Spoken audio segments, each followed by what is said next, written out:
Lumiere സഹോദരന്മാരെയും cinema ലോകത്തിന് അവർ നൽകിയ മഹത്തായ സംഭാവനകളെയും കുറിച്ച് നാം ധാരാളം കേട്ടിട്ടുണ്ട്.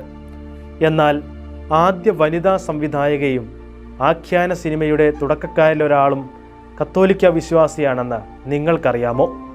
ആലീസ് ഐഡ ആൻ്റോനെറ്റ് ഗെയ് 1873 ഫ്രാൻസിലെ സെൻറ്റ് മാൻഡെയിൽ മാരിയുടെയും എമിലിൻ്റെയും 5ാമത്തെ മകളായി ജനിച്ചു.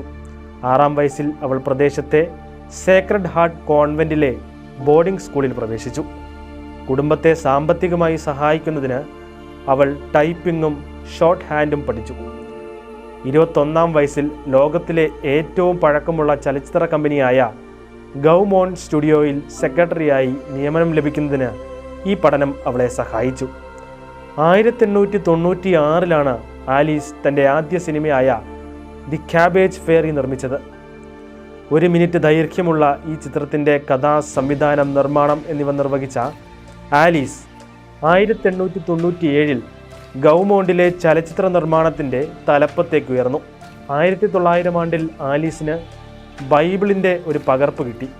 അതിലെ വചനങ്ങൾ ഓരോന്നും അവളുടെ ജീവിതത്തെ സ്വാധീനിക്കാൻ തുടങ്ങി. 6 വർഷത്തിന് ശേഷം യേശുവിൻ്റെ ജീവിതം എന്ന സിനിമ പിറവിയെടുക്കാൻ ഇത് കാരണമായി. ബെത്ലഹേം മുതൽ പുനരുദ്ധാനം വരെയുള്ള യേശുവിൻ്റെ ജീവിതം ചിത്രീകരിച്ച ആ സിനിമയിൽ 300ഓളം അഭിനേതാക്കളാണ് ഉണ്ടായിരുന്നത്. സൊസൈറ്റീസ് ഓഫ് ഫ്രാങ്കേസ് ഡി സിനിമാറ്റോഗ്രാഫിയുടെ 1906 വാർഷിക ബുള്ളറ്റിനിൽ പറയുന്നത് പോലെ ചിത്രത്തിൻ്റെ പ്രഥമ പ്രദർശനം തന്നെ ഏറെ ജനശ്രദ്ധയാകർഷിച്ചു.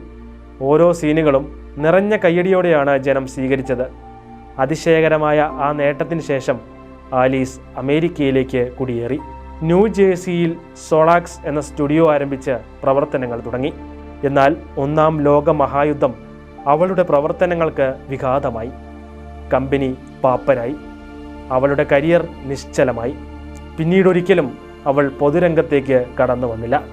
സിനിമയുടെ ചരിത്രവുമായി ബന്ധപ്പെട്ട ചർച്ചകളിലൊന്നും ആലീസ് ഒരു പ്രതിപാദ്യ വിഷയമല്ലെങ്കിലും ഇന്ന് ലോകത്തെ ഏറ്റവുമധികം സ്വാധീനിക്കുന്ന ഈ മാധ്യമത്തിൻ്റെ നൂതന സൃഷ്ടിക്ക് ആലീസിൻ്റെ പ്രവർത്തനങ്ങളും നിർണായകമാണ്.